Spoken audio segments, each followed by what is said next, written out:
요즘 메르스 확산 공포가 무섭죠. 여기까지 오신 여러분들 보니까 베이비붐 세대의 은퇴 문제가 호환이나 마마보다 더 절박한 문제다라는 생각이 듭니다. 여기 1955년부터 63년 사이에 태어나신 분 손 한번 들어보시겠습니까? 중간에 꽤 되십니다. 이분들을 가리키는 특별한 말이 있는데 베이비 부머라고 하기도 하고 베이비 붐 세대라고 합니다. 아시다시피 베이비 붐 세대가 탄생하기 시작한 1955년은 한국 전쟁으로 흩어졌던 가족이 다시 만나고 전란의 상처가 아물기 시작한 때였죠. 그 후에 인구가 폭발적으로 증가하자 재미난 표가 하나 등장합니다. 덮어놓고 나타보면 거짓골을 못 면한다. 그러니까 1955년부터 63년까지 9년 동안 태어난 아기가 무려 800만이 넘습니다. 당시 우리나라 인구가 2100만 명쯤 됐으니까 젖달라고 우는 아기들이 한꺼번에 3분의 1 넘게 늘어난 셈인데요. 이들이 바로 우리나라에서 가장 인구가 많은 베이비 붐 세대입니다. 별로 궁금하지는 않으시겠지만 이 사진 속 인물을 주목해 주십시오. 바로 접니다. 6살 때 사진인데요. 저 역시 베이비 붐 세대입니다.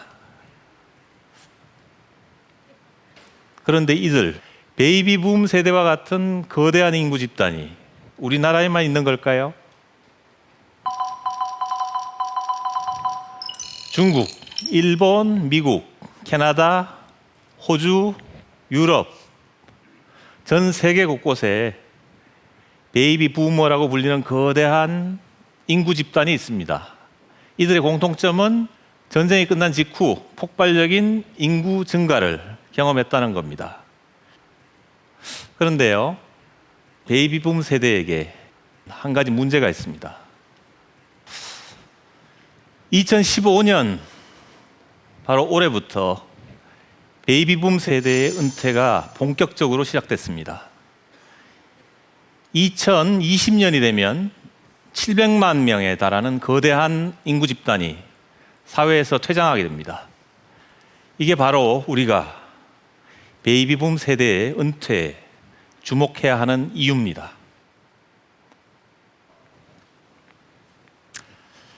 우리나라의 연도별 출산 인구 곡선입니다.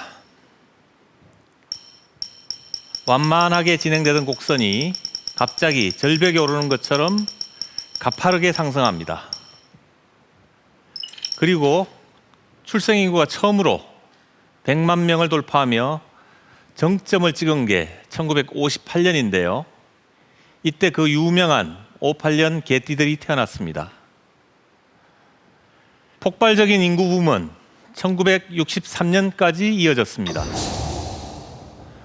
현재 우리나라 경제활동 인구 5명 중 1명이 베이비 붐 세대입니다. 베이비 붐 세대의 퇴장은 바로 이만큼의 어마어마한 사회 주역들이 한꺼번에 퇴장한다는 것을 의미하지요. 베이비 붐 세대의 은퇴 폭탄은 결코 이들만의 문제가 아닙니다. 일단 우리 사회가 초강력 쓰나미 같은 엄청난 충격을 받을 것입니다. 준비 없는 은퇴는 베이비 붐 세대 개개인에나 이 사회에나 해제 장치 없는 시한폭탄과 같습니다. 지금 은퇴를 앞두고 있는 베이비 붐 세대를 만나서 직접 확인해 봤습니다. 후에 대해서 얘기할 거고 오늘 또 부부가 64년 썼는데 올해부터 베이비 붐 세대의 본격적인 은퇴가 시작돼서일까요?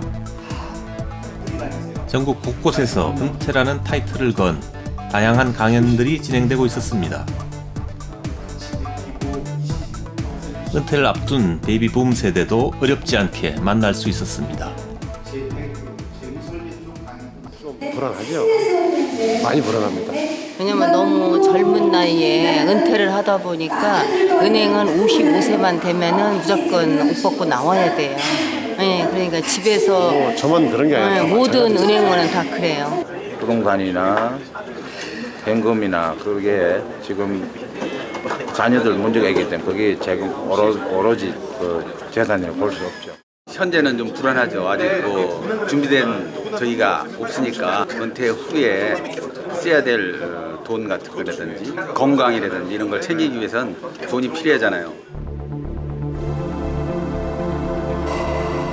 어떤 설문에 따르면 은퇴 준비가 충분하다고 느끼는 베이비붐 세대는 100명 중 단 2명에 불과했습니다. 제 생각에 이건 새총으로 참새를 맞출 확률보다 낮습니다. 부모를 봉양하면서 동시에 자녀를 양육하느라 자신의 은퇴 준비는 엄두도 내지 못했습니다. 말 그대로 앞뒤로 꽉 끼인 세대라는 뜻이죠. 그러니까 현금이, 당장 쓸 돈이 부족하다는 겁니다. 그런데 통장이나 지갑 속에 쓸 돈, 현금이 부족하다는 게 가난하다는 얘기일까요? 가난한가요? 실제 베이비붐 세대는 가장 많은 자산을 가지고 있는 세대이기도 합니다.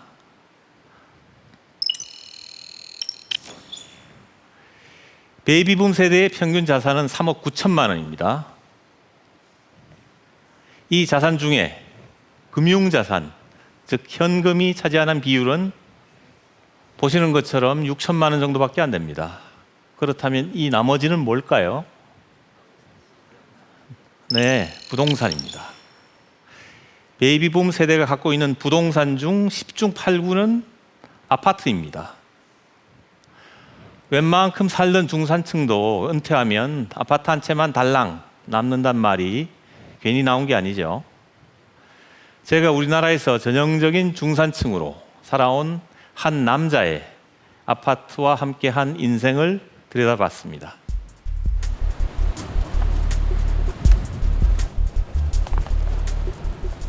우리나라엔 아파트 때문에 울고 웃었던 한 집단이 있습니다. 바로 베이비붐 세대가 아닐까 싶은데요. 뭐 명태라 그러나요? 예, 제가 그 58년 개띠 그 베이비붐 세대의 대표적인 세대라고 하는 개띠 세대. 제일 많지요. 네네. 이제 사회적 은퇴를 앞두고 있는데 또 우리 세대가 뭐 다 그러하듯이 집안자 장만하고 이렇게 살아왔으니까 그거를 또 이렇게 이 명견만리에서 또 돌아본다니까 제가 추억도 돌아볼 겸 그래서 오늘 선생님 만나게 됐습니다.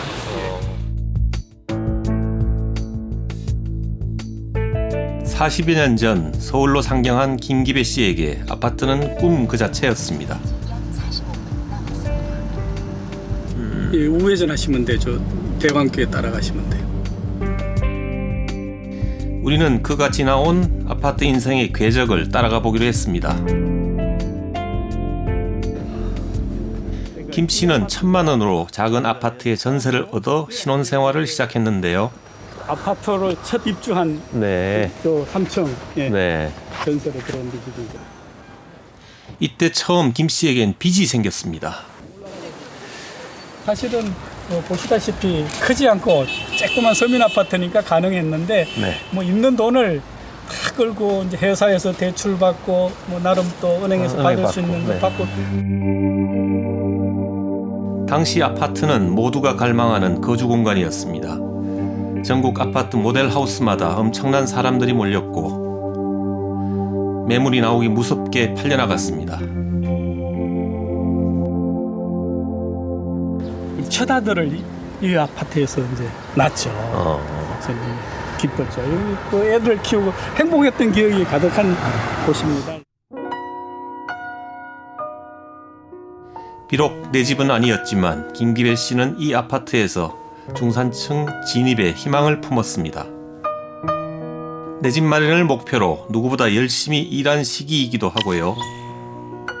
그리고 5년 뒤 김 씨는 드디어 자신의 명의로 된 첫 아파트를 장만합니다.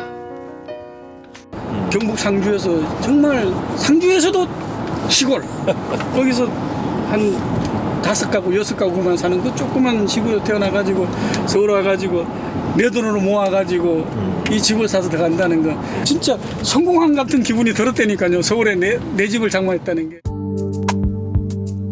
그리고 그는 또 한 번 꿈을 이뤘습니다. 서울 강남에 입성한 겁니다. 중학교에 들어가는 아들의 교육을 고려해 내린 결정이었습니다. 여기 이사해서 입주하셨을 때 그 느낌이 어떠셨어요? 네, 여기 왔을 때는 저 첫 또 내 집을 장만했을 때 느낌이 좀 달랐던 게 정말 그 촌놈이 네. 서울 강남에 입성했다 하는 그런 감리역이랄까요? 그런 느낌이 솔직히 있었죠. 이때부터 우리 사회에는 아파트를 둘러싼 욕망의 레이스가 펼쳐지기 시작합니다. 그 당시는 뭐 그래도 내가 살 때보다 2배 정도 오른 가격이었거든요. 네. 많이 올랐다 생각하고 2006년도에 툭 팔았는데 네. 2007년도에 꽉 따블이 돼가지고 13억에 이제 이 집이 됐죠. 어지간히 그러면 속이 좀 상하셨겠습니다. 아유, 그때 상한 속이 지금까지 아직도 좀 상해 있습니다. 지나갈 때마다 반포대교를 건널 때마다 좀 속이 상하죠. 아, 이게 참 웃을 일이 아닌데. 이제 뭐 서울 시민 되기는 힘들 것 같습니다. 우리 사회는 부동산을 통해 자산을 늘려왔습니다. 베이비붐 세대 역시 그 흐름에 적극 동참했습니다. 지난해 1월 은퇴를 앞둔 김기배 씨는 어쩌면 마지막이 될지도 모르는 또 한 번의 선택을 했습니다. 하지만 이번엔 서울이 아니었습니다.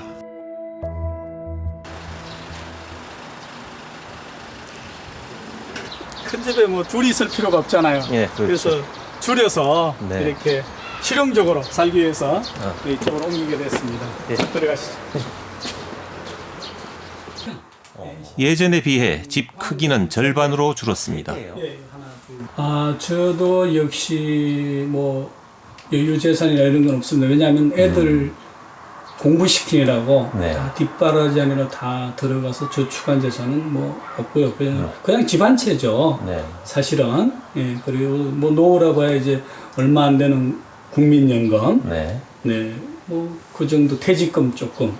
예, 그렇습니다, 사실. 예. 자신은 돌아볼 틈도 없이 가족을 위해 숨가쁘게 달려왔습니다. 하지만 은퇴를 앞둔 김 씨의 손에 남은 건 아파트 한 채가 전부입니다.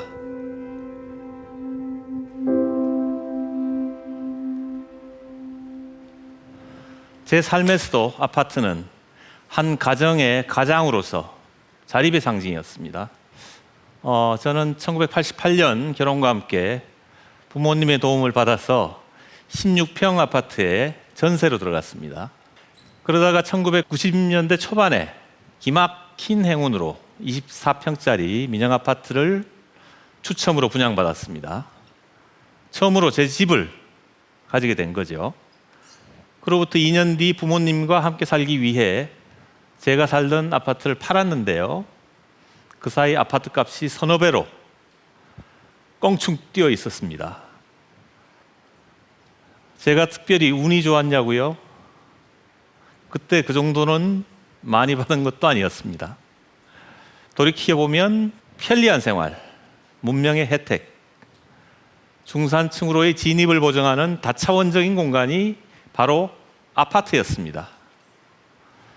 집 사고 빚 갚고 이사하고 또 빚 갚고 그러다 보니 대한민국 베이비붐 세대는 풍요 속의 빈곤이란 말처럼 가난하진 않은데 현금 없이 은퇴하는 첫 번째 세대가 되고 말았습니다. 그런데 우리나라 베이비붐 세대만 부동산에 모든 걸 쏟아부은 걸까요?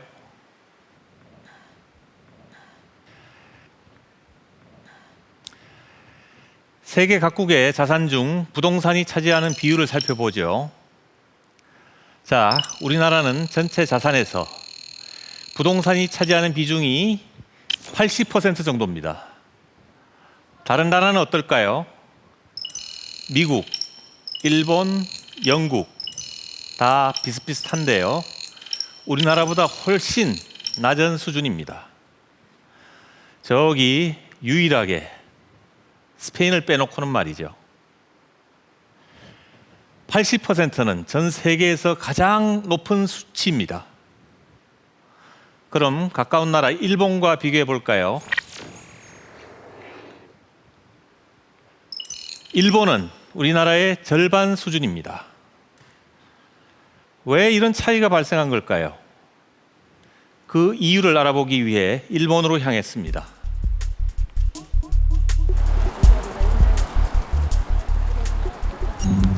일본 도쿄 중심에 위치한 공원을 찾았습니다.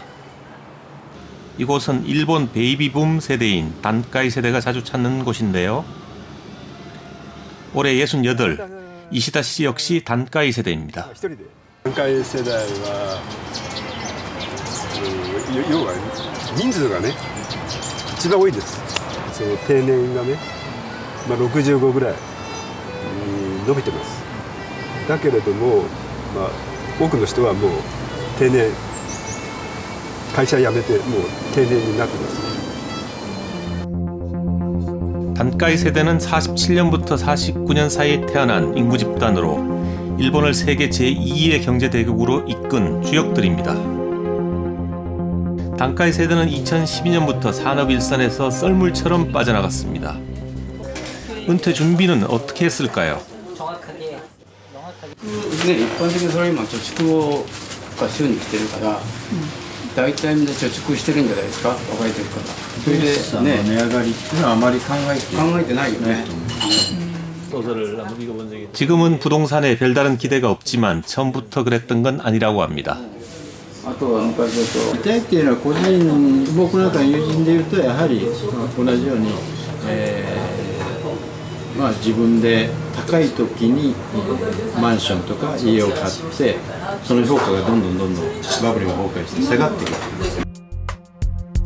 1985년 부동산 가격이 폭등하면서 일본 단카이 세대 역시 아파트에 투자했습니다. 부동산 버블이 붕괴되자 가장 큰 타격을 받은 건 다름 아닌 단카이 세대였습니다. 너도 나도 부동산에 투자했던 이들에게 부동산 버블은 중요한 교훈을 남겼습니다. 金と株ですね、投資ですね、大したことないですけどね。不動産にはあんまり投資をしていらっしゃらない。とても不動産なんて元手が半端じゃないじゃないですか。 실제로 버블 붕괴 이후 일본 사람들의 자산에서 부동산이 차지하는 비율은 급격히 줄어들었습니다. 버블 붕괴를 겪은 일본 단카이 세대는 새로운 은퇴 준비 방식을 고민하기 시작했습니다. 버블 경제라는 걸 직접 젊은 시절에 직접 몸으로 아마 겪으셨을 텐데 그 이후로 어떤 자신의 그 미래 계획 같은 게 어떻게 바뀌었나요? もうほとんどそういうことしない。だってどういうこと？要するに投資はしない。満期になったら10年後に、いくら来るとか、それを今度は1年おきに来るとか、そういう方へこう切り替えた。だからそれが結構今良かったね。 야마자키 씨는 아부 쿠제니에 관한 속담에 빗대어 당시의 기억을 떠올렸습니다. 自分の汗水かいて取った金じゃないやつは自分の身につかないっていう悪戦苦闘って言われるんですけど、だからもう全然そのバブルに対してはもうなんていうの、やっぱしって感じ。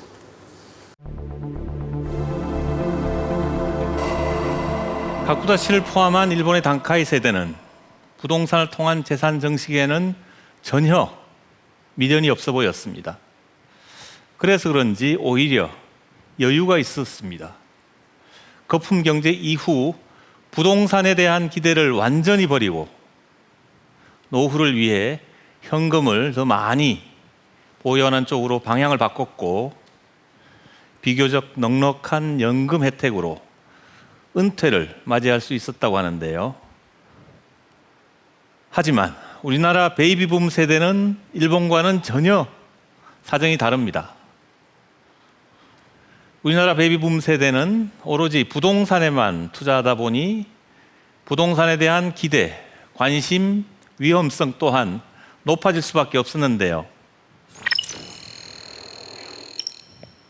우리나라와 일본 베이비붐 세대에게 은퇴자금 마련을 위해 어디에 투자했느냐라고 질문했습니다. 과연 어떤 답이 나왔을까요?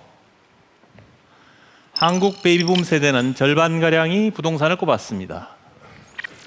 이에 반해 일본 단카이 세대는 100명 중 단 3명만이 부동산에 투자했다고 대답했습니다. 백발삼중입니다.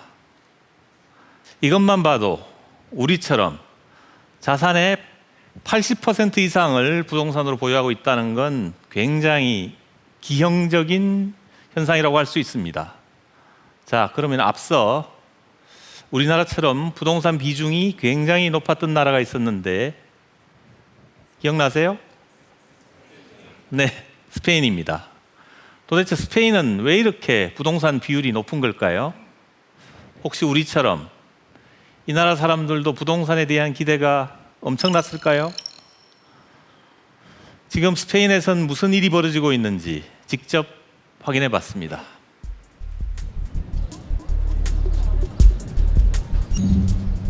지구 반대편 스페인에도 베이비붐 세대가 있습니다.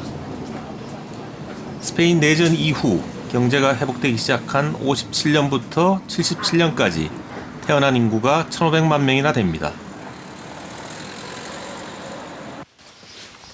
스페인의 고도 성장기를 치열하게 살아온 베이비붐 세대를 만났습니다. 30여 년간 출판업에 종사했다는 파코 씨. 그에게 집은 바로 중산층 진입을 의미했다고 합니다. 모든 가족이 함께 모여 즐길 수 있는 넉넉한 공간에 집을 마련하기 위해 누구보다 열심히 살아왔습니다. Éramos los mejores. Éramos la mejor generación. La mejor. ¿Qué es mejor? Y después, durante 30 años, nos hemos dedicado pues a trabajar, a sacar adelante los proyectos de familia que cada uno tuviera, mis hijas en la universidad. 2002년 그는 약 4억원의 전 재산을 들여 집을 샀습니다. La mía, la de mi familia, la de las niñas. Era todo. Más no se puede desear. Más de... 스페인 사람들에게 집은 각별합니다. 특히 스페인 베이비붐 세대는 집을 기반으로 가계 경제를 쌓았습니다. Los españoles, el tener la casa es lo único que tienen. Entonces ha sido muy importante el tener esa casa. Pero las generaciones, el baby boom, ¿no? Los que tenemos 50 y tantos, 60 años, seguimos pensando que el tener una casa en propiedad es algo que tienes que conseguir en la vida. Es un objetivo en la vida. Igual que los hijos o la familia. 그런데 2008년 금융위기가 터지면서 주택 가격이 폭락했습니다.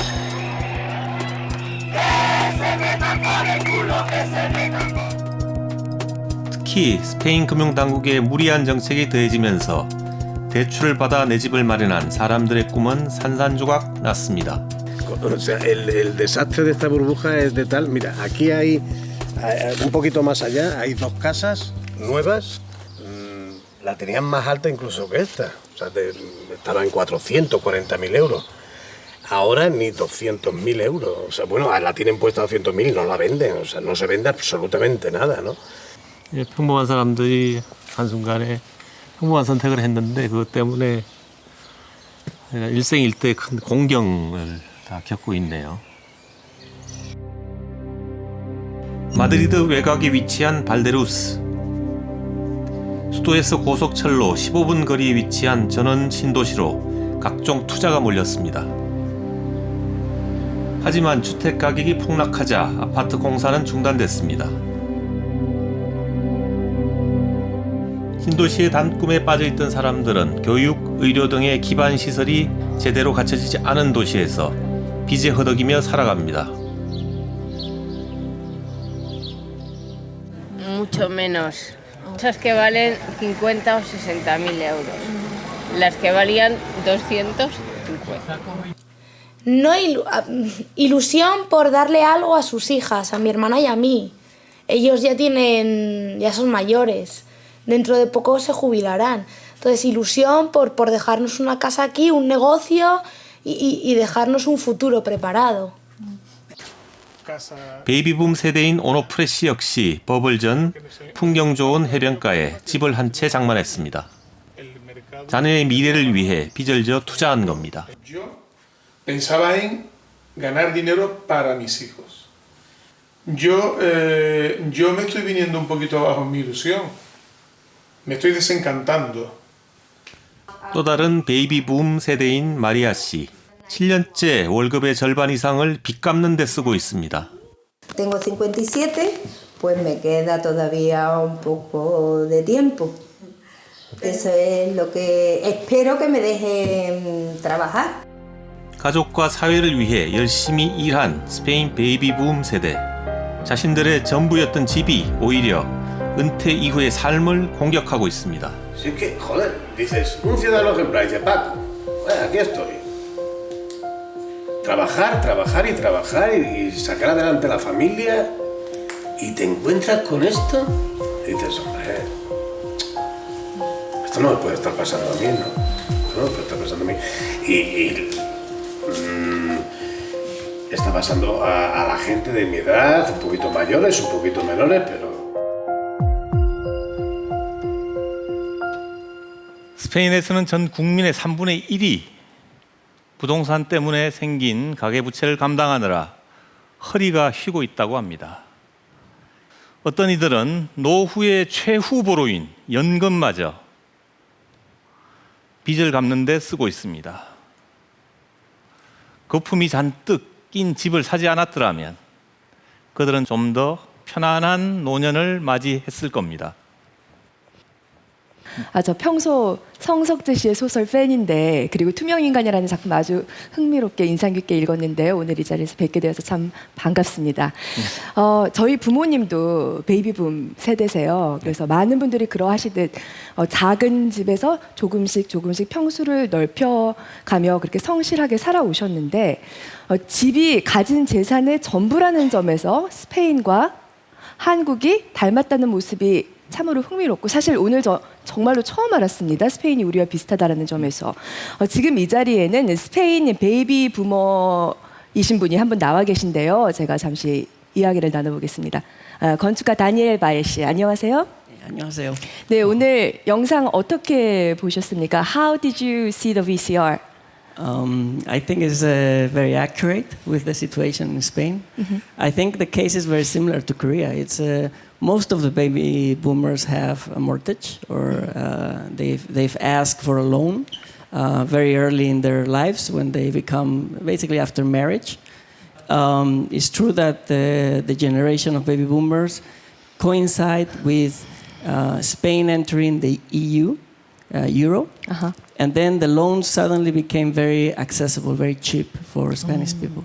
So it was a generation where it was easy to actually buy houses. Since Spanish people are very family-oriented, that is why most of Spanish people invest on houses instead of other assets. Spain also have the culture of, we had the culture of buying. I think it has to do with our Catholic background, that we are, family is very important, and having a house in property is part of building up a future with your family. So, yeah. I see many similarities between Spain and Korea. I think so. And thank you for your answers.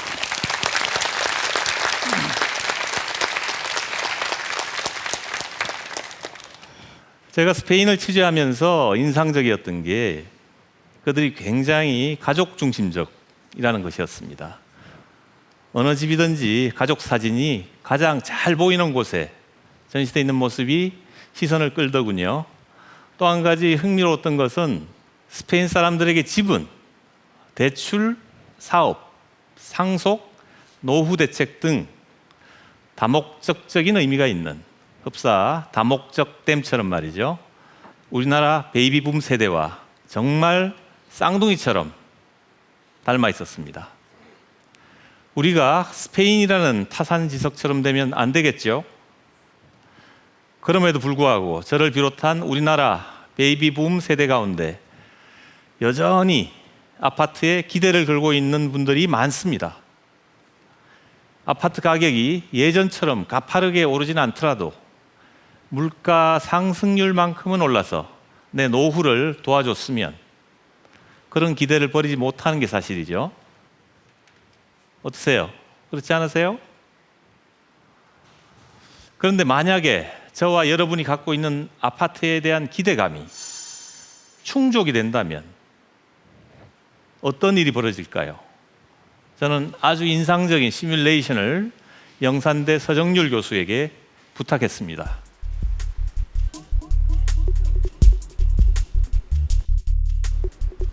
네, 물가 상승률만큼 아파트 가격이 오른다고 가정하고 시뮬레이션을 시작해 보겠습니다. 먼저 베이비붐 세대인 김철수 씨를 스튜디오에 모셨습니다. 안녕하십니까. 저는 58년 개띠 김철수입니다. 저는 서울 노원구 중계동에 있는 35평짜리 아파트에 살고 있습니다. 네, 김철수 씨에게는 아들이 한 명 있는데요. 그 아들도 한번 불러보겠습니다. 안녕하십니까. 올해 33살 김영진입니다. 월 소득이 얼마나 되나요? 아내와 함께 맞벌이를 하고 있는데 월 450 정도 됩니다. 그럼 한 달 동안 쓰시는 생활비는 얼마나 드시죠? 둘이 같이 난 아들을 하나 키우고 있습니다.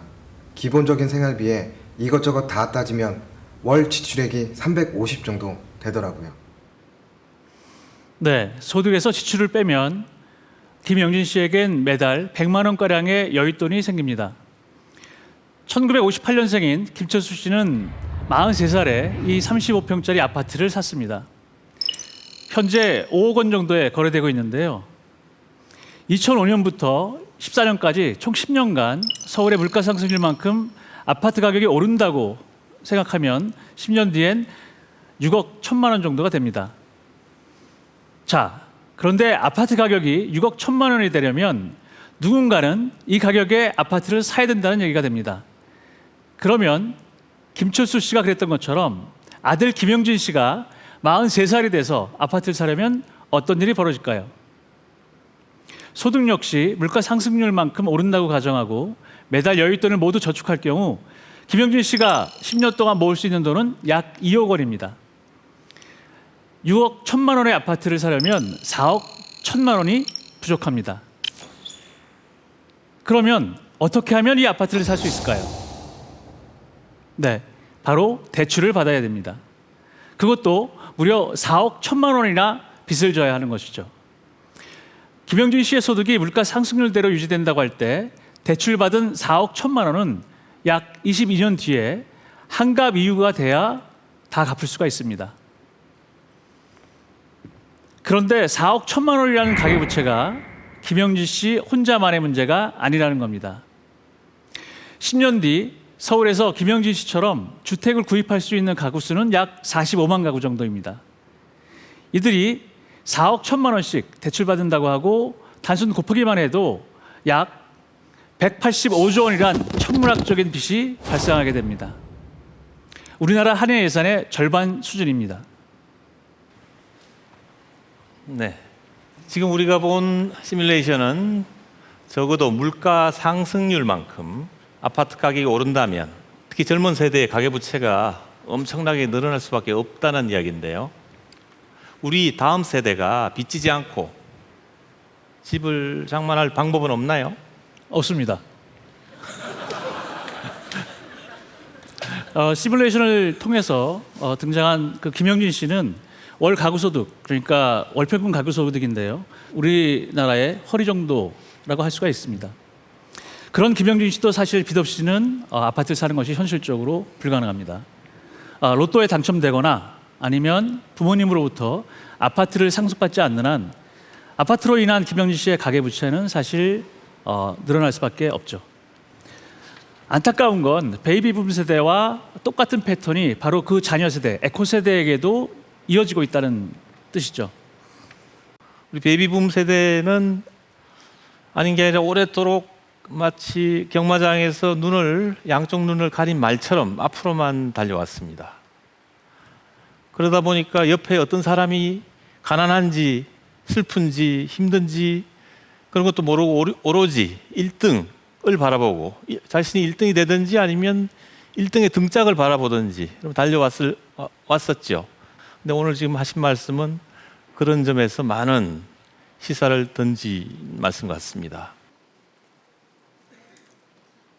출산 붐과 함께 태어나서 경제 성장의 붐, 사교육 붐, 구조조정 붐, 베이비붐 세대는 우리나라 모든 트렌드를 선도해온 세대입니다.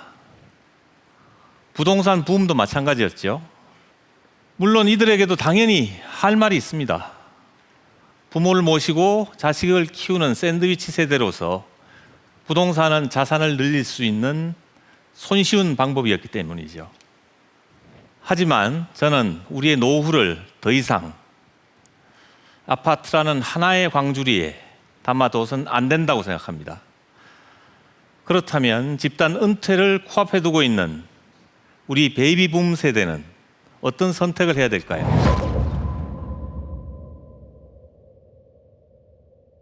지금 우리 베이비붐 세대는 은퇴라는 중대한 기로에 서 있습니다. 사실 베이비붐 세대는 누구보다 치열하게 살아온 세대이지만 살아남기 위해 자초한 악순환의 고리도 가지고 있는 게 사실입니다.